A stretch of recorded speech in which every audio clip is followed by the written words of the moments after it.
Last night was probably the most terrifying night in the RV as far as the wind is concerned. There were several times I thought it was going to blow the whole RV over.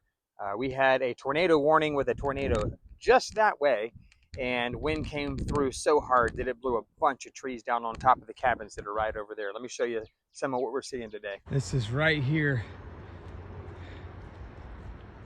by our RV.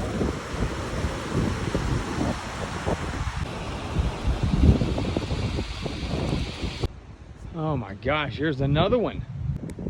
That tree broke. Wow.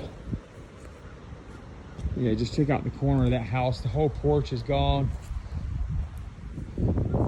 And that's where our camper is, right over there.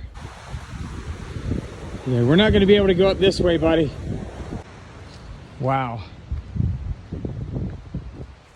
Here's another tree down. This one right here.